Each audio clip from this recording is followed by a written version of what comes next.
La parole de Dieu est très belle aujourd'hui, elle est très invitante aussi pour nous aider à nous tourner vers Dieu et à reconnaître en lui pas simplement un sauveur, c'est déjà très important, mais un maître de sagesse, un maître de vie.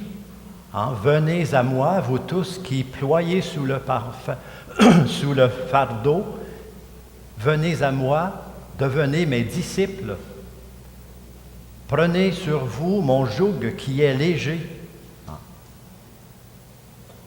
Cette invitation que Jésus lance aux gens à qui il parle, c'est une invitation qui va comme chercher les gens dans ce qu'ils vivent. Jésus n'est pas quelqu'un qui parle de façon abstraite. Il veut offrir aux gens à qui il parle, il veut leur offrir un chemin qui va leur aider concrètement dans leur vie, aussi bien dans leur joie que dans leurs difficultés. Devenez mes disciples. Jésus se présente comme un maître, c'est-à-dire quelqu'un qui a un chemin à proposer, quelqu'un qui a une parole, un message enrichissant à proposer, un message qui est une bonne nouvelle, une parole qui vient de Dieu, une parole qui vient de son Père.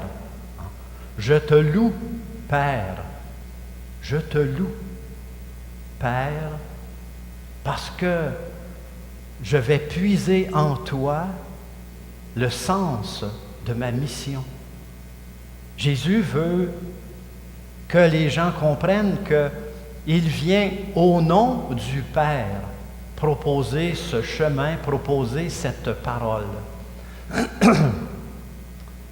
Cette présentation que Jésus fait de lui-même aujourd'hui, c'est saint Matthieu qui nous la rapporte.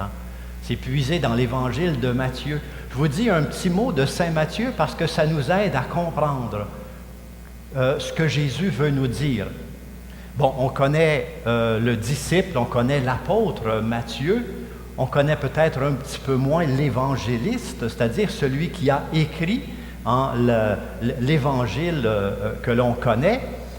Matthieu, au moment où il écrit cet évangile, où il met par écrit, où il assemble les paroles de Jésus, il met ensemble toutes ces paroles, tout ce qu'il a entendu, tout ce qu'il a prêché avec les autres apôtres, Matthieu s'adresse à des communautés qui, en majorité, sont des Juifs convertis, c'est-à-dire des Juifs comme lui, qui sont devenus disciples de Jésus et qui veulent, après sa résurrection, continuer à vivre de cet enseignement. Alors, on est dans les tout débuts de l'Église et on commence, je dirais, après le départ de Jésus, à comprendre tout ce qu'il a enseigné et on a besoin de ses écrits. Alors, Matthieu assemble ses écrits, les met ensemble et leur donne un certain ordre et puis on a ce discours de Jésus. Matthieu veut donc parler à des gens, à des Juifs qui sont devenus chrétiens. Alors, les Juifs qui sont devenus chrétiens connaissent très bien l'Ancien Testament. Les Juifs qui sont devenus disciples de Jésus, comme lui, ont grandi dans la prière, avec les psaumes, dans la connaissance des textes de l'Ancien Testament. Et souvent, l'apôtre, l'évangéliste Matthieu va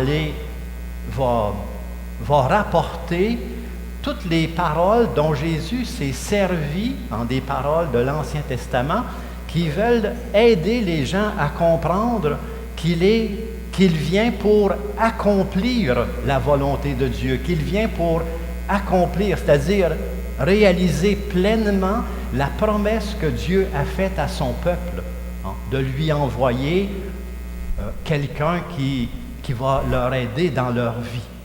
Dieu ne veut pas être simplement un Dieu lointain, il veut être quelqu'un de proche, qui se fait proche, qui se fait accessible, qui va proposer une parole qui n'est pas pesante, Mon joug est léger, mais il y a une parole qui est une bonne nouvelle.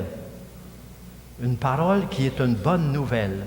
Et Jésus va s'opposer assez souvent aux pharisiens qui ont fini par bâtir tout un ensemble de lois, de prescriptions qui étaient très lourds. Alors, on reconnaît en Jésus, Matthieu nous présente Jésus comme un maître de la loi, c'est-à-dire il vient accomplir la loi, il vient porter la loi à sa perfection. Et Jésus, dans son message, le maître de la loi, va nous proposer une loi qui s'accomplit dans l'amour. À celui qui lui demande quelle est la plus belle ou la plus grande des lois, il fait simplement dire « Vous aimerez le Seigneur, votre Dieu, de tout votre cœur, de tout votre esprit, et votre prochain comme vous-même. » L'essentiel est résumé.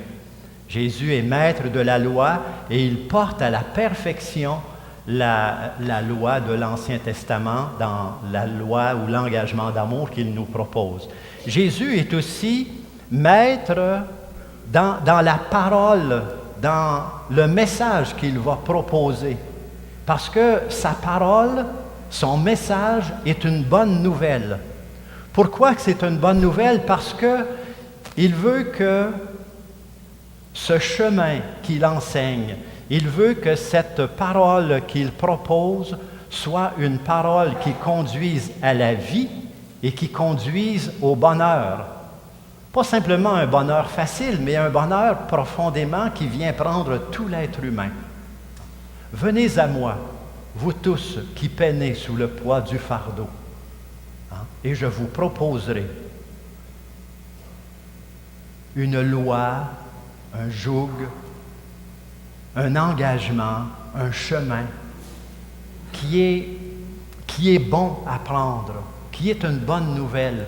Pas facile dans le sens qu'on n'a rien à faire, mais une loi, un engagement qui vient nous aider à découvrir profondément qui nous sommes. Devenir disciples. Devenez mes disciples pour découvrir ce chemin de vie, ce chemin de bonheur. Et Jésus va se faire connaître aussi comme un maître de la prière. C'est-à-dire cette façon unique qu'il a de s'adresser à Dieu comme son Père. La façon unique qu'il a de s'adresser à Dieu comme son Père. Et sa prière, il l'a puisée à l'école de l'Ancien Testament, à l'école des psaumes. Vous savez, on a continuellement, je pense bien, à se remettre en question d'une certaine façon au niveau de notre prière. Je lisais cette semaine quelque chose sur un commentaire de l'Évangile, mais aussi qui parlait de la prière. Puis l'auteur disait, facilement, nous autres, on tombe comme dans la prière de facilité, qui est la prière de demande. Seigneur, j'ai besoin de ci. Seigneur, donne-moi la santé. Seigneur, viens aider quelqu'un que j'aime. Seigneur, donne-moi ci, donne-moi ça. Puis il dit, ça devient comme une espèce de routine. Mais quand on retourne à la prière de l'Ancien Testament, ça devient comme une école qui vient comme changer vraiment quelque chose. C'est pas pour rien que les disciples ont demandé à Jésus, on te voit prier, on t'entend prier, apprends-nous donc à prier. Apprends-nous à prier. Et Jésus a enseigné le Notre Père. Aujourd'hui, dans les textes qu'on a, on n'a pas le Notre Père, le texte du Notre Père, mais on a un très bel exemple de ce que c'est la prière biblique, même la prière des psaumes, la prière de l'Ancien Testament. Je vous invite, ceux qui ont le prion en Église, à prendre le psaume qu'on a lu tout à l'heure en page 6. On va relire ensemble quelques passages, parce que c'est comme une école de prière pour nous aider à regarder notre propre prière et je dirais, comme à la formuler. On va lire le premier paragraphe ensemble. Je t'exalterai, mon Dieu, mon roi. Je bénirai ton nom toujours et à jamais. Chaque jour, je te bénirai. Je louerai ton nom toujours et à jamais. Voyez-vous, le psaume ne commence pas en demandant, il commence par se tourner vers Dieu. C'est important de savoir à qui on s'adresse. Hein? Quelle est l'image que je me fais de Dieu? À quel Dieu je veux parler? Quelles sont les qualités de Dieu dont j'ai besoin de me rappeler? Le deuxième paragraphe nous introduit dans cet aspect-là. Le Seigneur est tendresse et pitié, lent à la colère et plein d'amour. La bonté du Seigneur est pour tous, sa tendresse pour toutes ses œuvres.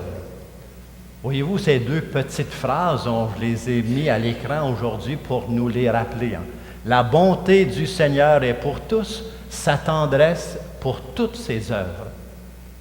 Et il me semble qu'après avoir s'être introduit comme ça, on est prêt à prier, on est prêt à demander, on est prêt à présenter au Seigneur notre vie parce qu'on sait à qui on s'adresse. Jésus est un maître de la prière. Vous savez, des fois, on pense que la prière, ça fait partie, c'est très humain, hein? Ça fait partie, c'est comme, d'une certaine façon, ça prend modèle sur notre façon de nous comporter. Quand on va demander, on a une demande importante à présenter à quelqu'un avec qui on est proche, souvent, on va commencer par quelques compliments. Regardez, c'est encore plus vrai chez les enfants. Un garçon ou un petit garçon ou une petite fille qui va demander quelque chose à son père ou à sa mère, il va dire « Oh, mon beau papa chéri, t'es donc fin, t'es donc gentil, ta. » Puis là, il va lui passer une petite demande tranquillement, comme pour l'amadouer. Ce n'est pas c'est pas une prière naïve, mais c'est simplement pour dire que la prière, elle fait partie de nos comportements humains. Avant de demander, c'est important de regarder à qui on s'adresse et puis d'établir une relation, de raviver notre relation personnelle avec cette personne. Dans notre prière, Jésus nous dit, regardez Dieu comme votre Père. Regardez sa bonté. Redites-vous sa grandeur. Il est attentif, il est plein de tendresse, il est plein de miséricorde, il est lent à la colère, il est plein d'amour. Et vous serez capable, après, de lui présenter en toute confiance les demandes que vous voulez lui présenter. Nous demandons au Seigneur aujourd'hui de continuer notre route de disciple. Il est le chemin, il est la vérité, il est la vie. Il est le Maître, nous sommes ses disciples.